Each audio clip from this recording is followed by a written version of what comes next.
네, 구독자 여러분 안녕하세요. 권순환 회계사입니다. 네, 안녕하세요. 양재경 회계사입니다. 김규현입니다. 네, 오랜만에 기업 분석으로 돌아왔습니다. 다들 잘 지내셨나요? 잘 지내고 있습니다. 또 서브 채널 홍보 한번 시원하게 부탁드리겠습니다. 교양 수업이 듣고 싶으면 오늘부터 회계사, 전공 수업이 듣고 싶으면 서브 채널. 내가 언제까지 한지 지켜본다. 서브 채널 접을 때까지. 그럼 이제 오늘도 기업 분석 한번 해보시죠. 네, 오늘 기업 분석은 이게 저희가 예전에 안 했었나요? 안 핑크퐁. 했습니다. 그게 삼지였나요? 이게 얼마 전에 코스닥 상장을 했더라고요. 18일. 그래서 오늘은 요 핑크퐁에 대해서 한번 알아보도록 하겠습니다. 더 핑크퐁 컴퍼니고 여기 이제 홍보팀이 소품을 준비해 주셨는데 신세 많이 졌습니다. 요거하면서 신세 많이 졌고. 저희 집에 인형이 아직도 많아요. 나는 아직도 신세 지고 있는데. 아 그래? 그러니까 인형을 한번 싹 정리를 해야 되는데 내가 가져가도 되니? 가져가죠. 하나씩. 가져가. 저희 집에는 엄청 많죠. 자, 그래서 이제 오늘은 아기상어 그리고 핑크퐁, 얘가 핑크퐁인가요? 얘 이름을 모르겠네. 핑크퐁. 유명한 이제 더 핑크퐁 컴퍼니에 대해서 이제 기업 분석을 준비해봤습니다. 18일 날 상장을 해가지고요. 지금 촬영일이 24일인데 지금 주가가 좀 많이 빠졌어요. 요즘에 주식이라든지 뭐 국제 정세가 좀 변동이 심해가지고 주가라는 게 꼭 개별 회사의 실적으로 가는 건 아니야. 근데 어쨌든 공모가보다도 빠진 상태고 마냥 즐겁게 방송할 수는 없을 것 같은데 어쨌든 최근에 상장을 했고 계속 말씀드리지만 저희 채널은 기본적으로 비상장을 다룹니다. 상장 회사는 거의 안 다루는데 말씀드렸던 것처럼 저희가 주식 투자 채널이 아니기 때문에 투자를 권하는 게 절대 아니고 그냥 이제 얼마 전에 상장했으니까 핑크퐁 컴퍼니에 대해서 알아보고 그냥 이제 상장 시 공모가가 적용됐잖아요. 적용된 주가가 어떻게 숫자적으로 산출되었는지 그런 것들도 한번 같이 알아보는 시간을 가져보면 좋을 것 같습니다. 특히 이제 실제로 저희 채널에서 맨날 다뤘던 뭐 EV, EBITDA라는 게 실제 사례에서 어떻게 적용되는지 보도록 하면 좋을 것 같습니다. 더 핑크퐁 컴퍼니죠. 2010년도 6월에 스마트 스터디라는 이름으로 처음에 설립을 했습니다. 창업자는 김민석 대표고요. 넥슨과 네이버 뭐 이런 IT 기업 개발자 출신 한 세 분이 의기투합해서 창업을 했다고 해요. 원래 이제 그 김민석 대표의 가족이 운영하는 게 유명한 출판사가 있어요. 삼성 출판사. 1970년대에 설립된 유명한 출판사인데 2010년 처음에는 이제 이 삼성 출판사의 100% 자회사로 출발을 했었고요. 2011년 4월에 김민석 대표가 지분 절반 50%를 인수하면서 이제 독립적인 경영을 좀 본격적으로 시작하게 됐습니다. 삼성 출판사는 어쨌든 제가 들어본 기억이 있을 정도면 꽤 큰 회사일 것도 같은데 그리고 지금도 100% 들고 있다가 50% 넘겨줬으면 그래도 꽤 지분이 많이 남아있는 건가? 지금은 좀 많이 빠져가지고 제가 알기로는 한 10%에서 20% 정도 보유하고 있는 거 이따 설명드릴 겁니다. 보유하고 있고요. 2010년에 삼성 출판사 감사 보고서를 보면 그냥 이제 얼마를 투자했는지가 나오거든요. 5억으로 투자를 했어요. 그러니까 삼성 출판사가 스마트 스터디 주식을 5억이 취득했다는 게 나오니까 5억으로 시작을 해서 지금 이제 상장을 해가지고 주가가 좀 빠지긴 했는데 시가총액이 한 5천억 정도 수준이었거든요. 엄청나게 성장을 한 건 맞습니다. 그리고 이 삼성 출판사도 상장회사예요. 상장회사고 이것도 주가가 좀 빠지긴 했는데 한 1,500억 정도에서 왔다 갔다 하는 사이즈의 상장회사입니다. 그러니까 핑크퐁 컴퍼니가 대표님의 가족 아마 아버지겠죠? 아버지가 운영하시는 회사가 삼성출판사고 거기서부터 시작을 한 회사로 이제 이해하시면 될 것 같습니다. 이제 가장 최근에 분기 보고서가 2025년 9월 거 3분기 분기 보고서 기준으로 주주 한번 간단히 설명드리면 사실 이제 IPO 하기 전에 투자를 워낙 많이 받아가지고 뭐 KT나 사는캐피탈, 푸른파트너스 자산운용 이런 SI, FI들이 많이 투자를 했고 뭐 상장 후에는 이제 지분율은 뭐 지금 많이 변경됐겠죠. 근데 이제 9월 분기 보고서 기준에는 김민석 대표가 18.44% 정도, 그리고 삼성출판사가 16.77%. 그러니까 어쨌든 반반 시작했는데 많이 희석됐지만 결국 끝까지 반반 정도는 동일한 비중으로 갖고 있었고요. KT가 한 10% 9.17% 정도고요. 그다음에 나머지는 다 기타 절반 이상의 지분들이 다 투자 유치 받으면서 지분이 희석됐다. 투자를 꽤 많이 받았는데 9월 분기 보고서에 따르면은 누적 투자금은 한 760억 정도 되는 것 같아요. 그 주식 발행 초과금, 주발초 기준으로 3분기 말 주발초가 760억 정도 되거든요. 어쨌든 최소 이 정도는 투자를 받은 거다 이거고, IPO 성공했으니까 11월에 성공했으니까 이제 설립한 지 15년인 것 같아요. 15년 만에 IPO에 성공한 기업입니다. 아기상어가 제일 유명한 거죠 지금. 결국에는 이제 캐릭터 사업 IP를 파는 게 메인일 것 같은데 삼지에서도 아마 그랬던 것 같고, 어떤 IP가 지금 가지고 있는 건지. 이분들 내가 다 잘 아는 건데. 핑크퐁 뭐 얘죠. 대표 캐릭터고요. 근데 이제 이 회사를 이제 이렇게 크게 빵 띄운 건 얘죠. 아기상어. 아기상어는 다 알죠? 얘 이름 뭔지 알아요? 이름도 있어? 올리예요, 올리.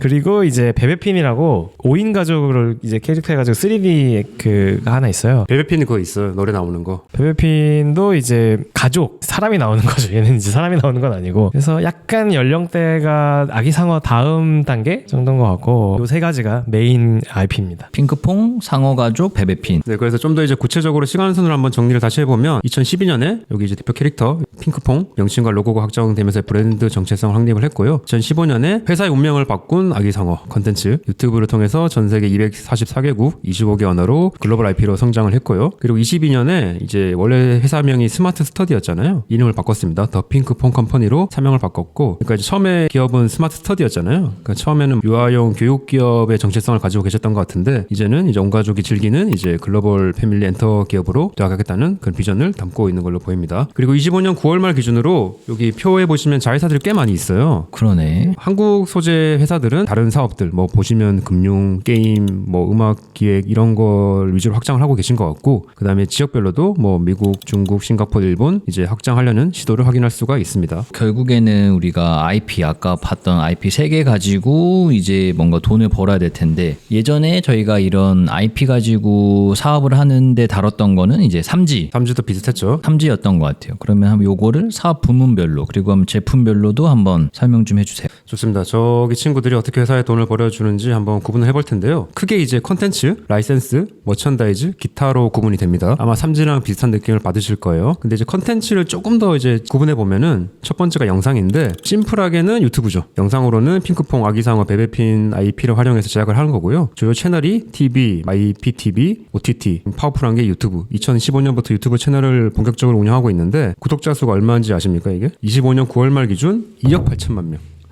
누적 조회수가 1,700억 회. 제가 자료 화면을 좀 찾아봤는데 이게 채널이 엄청 쪼개져 있어요. 서브 채널이 엄청 많아. 진짜 치트키 같은 게 언어별로 다 쪼개져 있고요. 캐릭터별로 다 쪼개져 있고요. 근데 서브 채널 하나가 거의 100만이야. 그래서 이제 가장 유명한 채널이 뭐 베이비샥, 핑크퐁 뭐 이거 같은데 구독자 8,400만 명입니다. 그러니까 이걸 다 모으면 거의 한 3억 정도가 2억 8천. 3억 정도. 누를 수 있는 사람은 다 눌렀다고 봐야겠네. 거기서 이제 뿜어져 나오는 근데 이거는 이제 태어나면 계속 누를 거 아니야? 인구가 소멸하고 있어서 이거는 재구매가 엄청 많지. 계속 그냥. 재구매가 엄청 많지 이거는. 어쨌든 여기서 나오는 이제 수익이 콘텐츠에서 영상이 가장 크게 차지하는 것 같고요. 두 번째는 음원도 많이 들으시나요? 음원 되게 많아. 되게 많고 제가 느끼는 건 특히 베베핀은 노래가 좋아요. 저는 개인적으로 그 국내 음악은 벅스를 아직까지 쓰고 있는데 거기에도 핑크퐁 노래 엄청 많습니다. 그래서 핑크퐁 노래가 꽤 많이 음원으로도 나오고 있고요. 그리고 뭐 자체 앱도 있는 것 같아요. 모바일 앱을 자체적으로 이제 제작을 해가지고 뭐 퍼블리싱을 하시는 것 같은데 이거는 뭐 크게 수익 구조에서 많이 차지하진 않을 것 같고, 그리고 뭐 공연도 하시겠죠. 그래서 이렇게 이제 컨텐츠에서 뭐 영상, 음원, 앱, 공연 이런 식으로 진짜 말 그대로 컨텐츠를 통해서 이제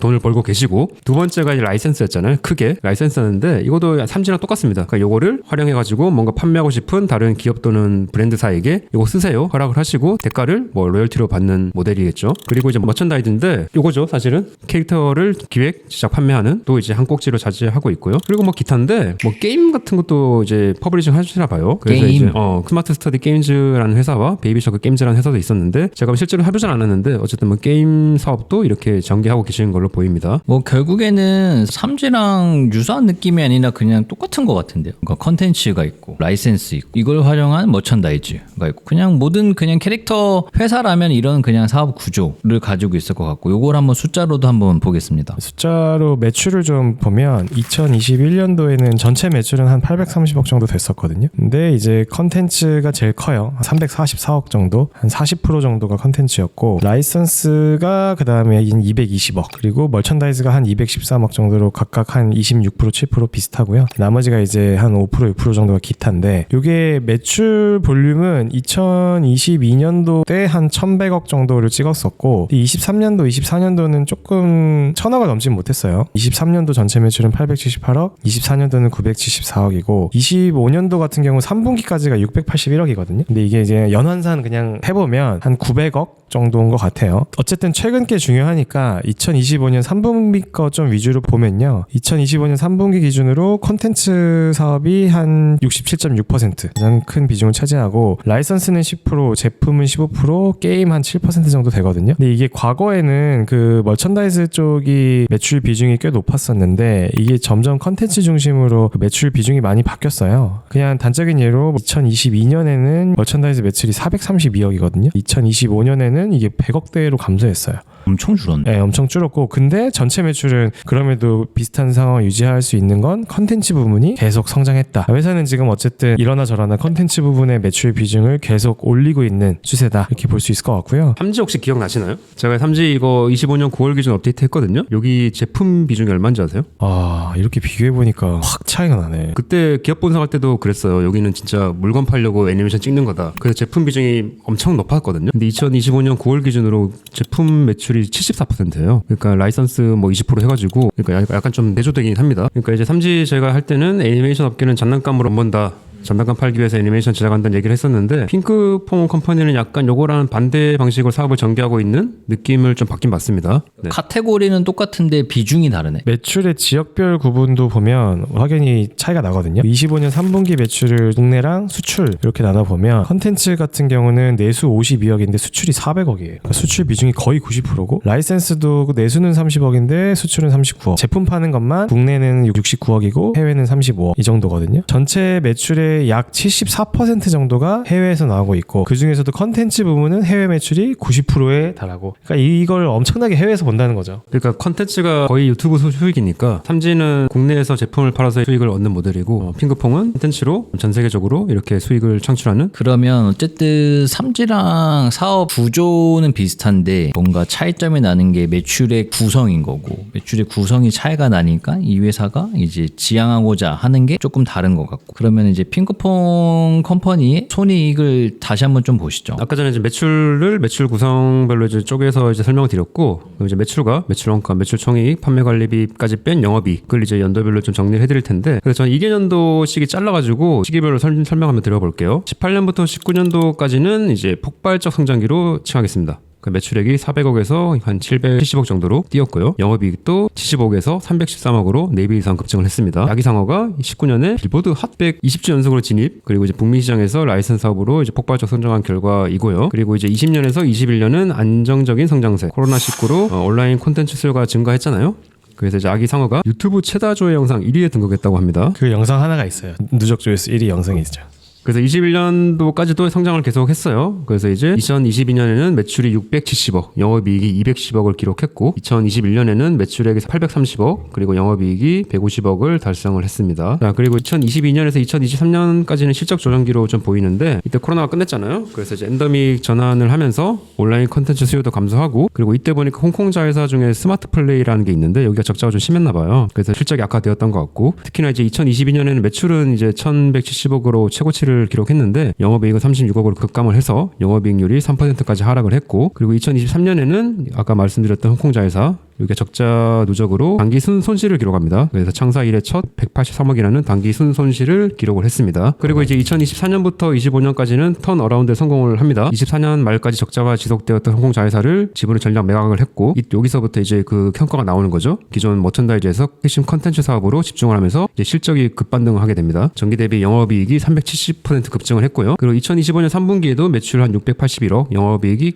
127억으로 영업이익률이 20% 유지하면서 수익성을 계속 회복하고 있는 걸로 이해하시면 될 것 같습니다. 앞에서 얘기했던 컨텐츠 부분의 매출 비중을 늘렸잖아요. 이게 매출 원가율이나 영업이익률 봐도 비슷한 양상이 보이거든요. 19년도부터 20년도 폭발적인 성장기 때는 영업이익률이 되게 높았어요. 30에서 40%대 이때였다가 그 이후에는 매출 원가율은 높아지고 영업이익률은 좀 낮아졌죠. 그리고 이제 최근에는 다시 반대 방향으로 가고 있거든요. 매출 원가율은 좀 낮아지고 있고 영업이익률은 높아지는 추세. 이거는 이제 멀천다이즈 중심 구조에서 컨텐츠 중심으로 전환한 결과로 이제 조금 해석할 수 있을 것 같고 이게 지금은 컨텐츠 매출 비중이 70%에 육박하니까 원가 경쟁력이 뭐 높죠. AI 기반으로 제작 공정 내재화한다 뭐 이런 이야기도 좀 있는 것 같고요. 이 AI가 한 편을 만드는 원가라고 그래야 되나? 제작비를 감소시키겠죠. 그런 게 이제 자연스럽게 녹아져 있을 것 같고 기존에 멀천다이즈 운영할 때는 재고나 운반비 같은 것도 또 많아지잖아요. 그게 이제 그 비중이 감소하면서 자연스럽게 감소했고 어쨌든 이런 것들이 전반적으로 통하면서 영업이익률이 2023년도에는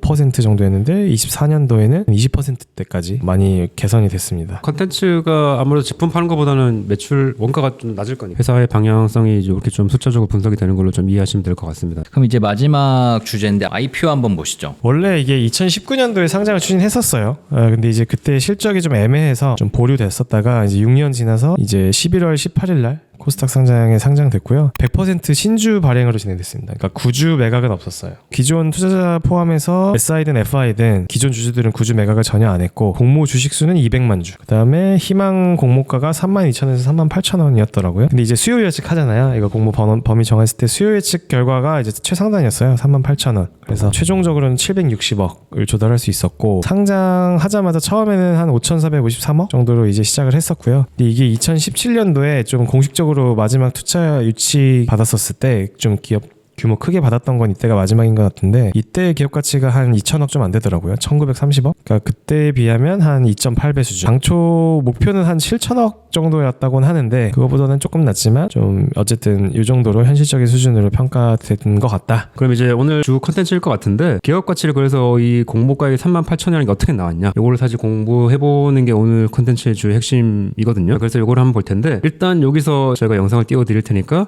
서브 채널에서 양 대표님 엄청나게 잘 설명해 주셨던 EV 에비타 방법을 한번 보시고 오셔야 됩니다. 그래서 EV 에비타 방식으로 공모가액을 산정했는데 그걸 한번 보시면 더 이해가 잘 되실 거예요. 그래도 한번 더 추가로 설명을 해드리면 EV 에비타 방법은 회사의 전체 기업 가치가 에비타라는 삼각정 영업이익의 몇 배인지를 나타내는 지표이죠. 그러니까 이제 에비타라는 게 영업활동으로 창출하는 현금성 영업이익이라는 의미잖아요. 그게 이제 기업 가치와 비례한다는 것을 가정한다는 방식입니다. 자, 그리고 투자 설명서에 그럼 왜 우리 핑크퐁 컴퍼니는 이 방식으로 이걸 산정을 했느냐 설명이 나와 있어요. 우리 회사가 영위하는 컨텐츠 사업은 무형자산을 개발을 위한 삼각비 비전이 큰 사업입니다. 이거를 좀 고려해주는 게 EV 에비타 방식이잖아요. 매출의 상당 부분이 해외에서 발생하고 있으므로 환율에 따른 변동효과가 큰 편이며 그럼 이건 영업의 손익에 반영이 될 거잖아요.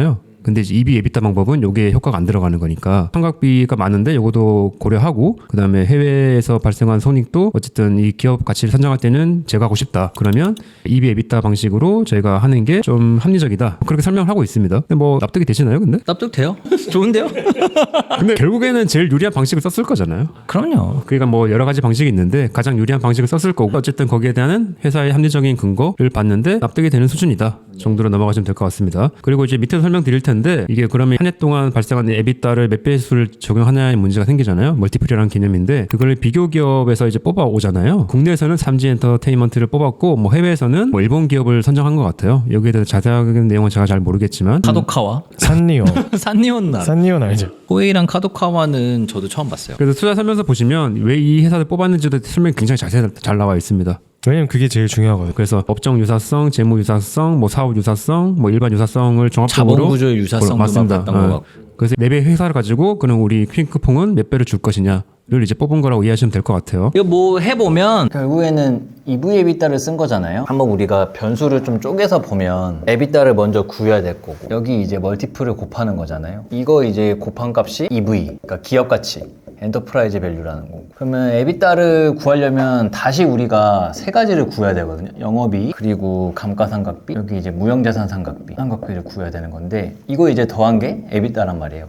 우리가 2025년이라고 하고 여기가 2025년 반기라고 하면 여기가 2024년이라고 하고 여기가 다시 반기라고 하면 이 시점 기준으로 여기 기준으로 LTM이라고 해가지고 이게 last 12 months 그러니까 과거 12개월 영업이익과 감가상각비와 무형자산을 저희가 이제 추정을 해야 되는 건데 이렇게 해서 요거를 이제 LTM 이라고 구해야 되는 거고 이걸 어떻게 구했냐면 이렇게 구한 거예요. 요렇게 6개월을 먼저 구하고 요렇게 6개월을 먼저 구해서 이렇게 더한 게 2025년 반기 기준의 LTM이다 라고 이제 나온 거고 그래서 그냥 큰 틀만 로직만 보면 우리가 에비타를 구해야 되는 건데 에비타를 구하려면 영업이익과 감가상각비와 무형자산 상각비를 구해야 되는 거고 근데 요거를 어떻게 구했냐면 25년 반기 기준으로 아마 예측을 했을 거예요. 예측을 과거 12개월치를 영업이익을 구해야 되는 거고 요거를 6개월치를 잘라가지고 더하는 방식으로 구했다라는 거고 24년도 하반기에는 그래서 에비타가 139억이라는 소리고 25년 상반기에는 이제 117억이라는 소리고 이걸 다 더하면은 에비타가 얼마냐면 256억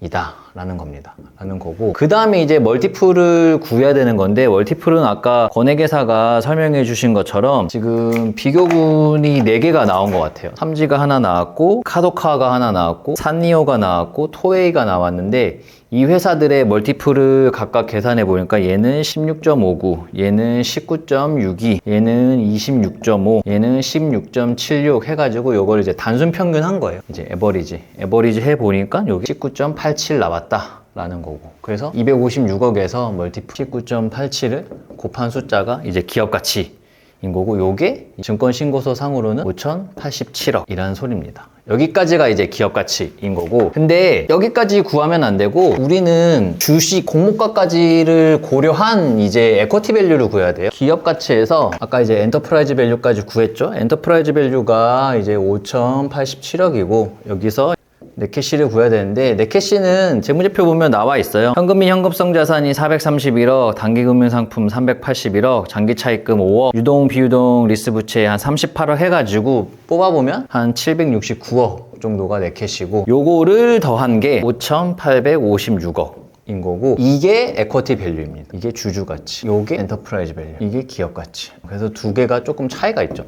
넷캐시를 고려를 해줘야 되고, 여기까지가 이제 공모 자금이 들어오기 전에 에쿼티 밸류인 거고, 이 회사는 공모 돈을 외부에서 끌어올 거니까 다시 더해줘야 돼. 공모 자금이 아까 목표가 640억이었나요? 640억이 이제 들어올 거고, 공모 자금이 들어오면 요거 단순하게 더하면은 회사의 가치는 6,496억이 될 거고, 그래서 여기 적용 주식 수, 한 주당 가치 알아야 되니까 여기에 적용 주식 수를 나눠줘야 되는 건데, 주식 수를 보면 이것도 크게 세 가지가 있어요. 기존 주식 수가 있을 거고, 공모로 신주로 다 100% 발행했다 그랬잖아요. 신주 주식 수가 있을 거고, 그리고 여기 보면은 SO라고 해가지고 주식 매수 선택권이라는 게 있거든요. 이거는 결국에는 주식으로 돌아갈 수 있기 때문에 보통 이것까지 이제 고려를 합니다. 적용 주식수를 다 더해보면 한 1,400, 한 48만 주 정도 이렇게 주인 거고, 요거를 단순하게 나눠보면 드디어 나오는 거야. 한 주당 평가액이 얼마냐? 한 주당 평가액이 한 44,864원 이 정도 나왔어. 근데 우리가 최종적으로 알고 있기로는 38,000원이었잖아요.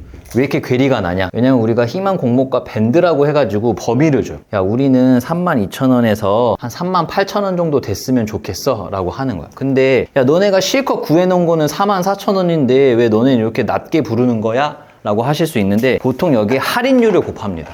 그러니까 조금 깎아준다. 여기 할인율을 고려하는 거고, 할인율은 증권신고서에 이제 나와 있을 텐데, 2023년 이후 코스닥 시장에 신규 상장한 일반 상장기업의 할인율을 고려한다 라고 했어요. 그래서 할인율이 15.30%에서 한 28.60% 정도 된다고 해요. 요걸 이제 고려해서 조금 깎아줘서 우리는 32,000원에서 38,000원 정도를 원해요 라고 시장에다가 공모가액을 이제 너네는 얼마에 이거를 살래? 라고 했었고, 수요 측에서 야, 우리는 38,000원이 제일 좋은 것 같아.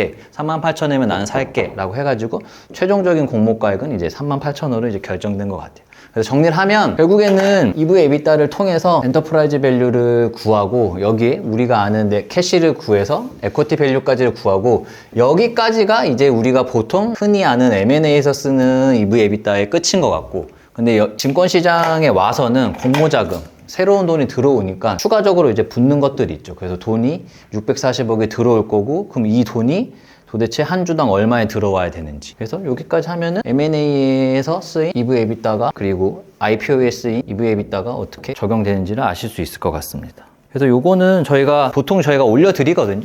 정리해서. 그래서 칼럼이랑 같이 보시면 될 것 같아요. 아이고, 설명을 이렇게까지 해줄 줄 몰랐네.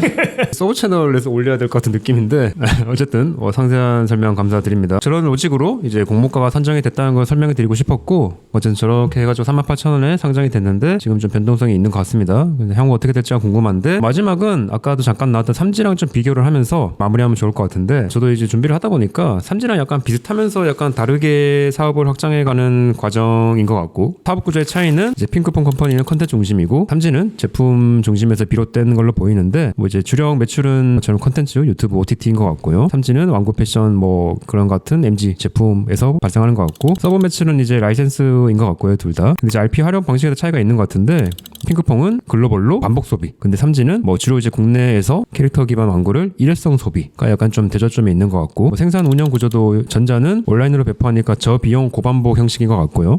삼지는 오프라인에서 제조 유통, 뭐 재고 물류 부담하면서 그런 식으로 사업을 전개해 가는 것 같습니다. 해외 비중도 이제 핑크퐁은 훨씬 높았고요. 삼지는 이제 제품 내수 강세이지만 해외 비중 확대하는 그런 식으로 좀 이쁘게 한번 정리를 한번 해봤습니다. 장단점이 다 있겠죠. 핑크퐁은 여러 번 판매할 수 있는 컨텐츠에 조금 더 집중해서 아이는 계속 태어날 거고 태어난 아이는 계속 볼 거고 여기 좀 집중하는 것 같고, 삼지엔터는 한 번에 대박 작품이 나왔고 그걸로 크게 파는 제품을 판매한다, 이렇게 정리할 수 있을 것 같고요. 핑크퐁은 아무래도 컨텐츠에 집중하다 보니까 운송비나 재료비 같은 원가 부담은 적고, 그리고 일단 재고가 거의 적겠죠. 상대적으로 재고 리스크에서 자유로울 수 있고 보지만, 이런 제품을 막 판매하면서 매출 볼륨을 올릴 수는 없는 그런 조금 약점이 있는 것 같고, 삼지는 반대로 이제 재고 물류 부담하고 원가율은 좀 높지만 많이 팔고 애기들 계속 사달라고 하는 거, 그걸로 가다 보면 매출을 한 번에 좀 높게 뽑아내면서 이익을 만들 수 있다, 이런 장점이 있는 것 같네요. 말씀드렸는데 어쨌든 뭐 재미라고 해야 되나? 극단적인 효과를 위해서 좀 약간 대조적으로 비교 분석을 한번 해봤는데 결국엔 둘 다 잘하면 엄청 좋을 것 같아요. 그게 이제 베스트. 되게 이상적인데, 핑크퐁은 어쨌든 컨텐츠는 너무 잘하고 있지만 이거 가지고 이제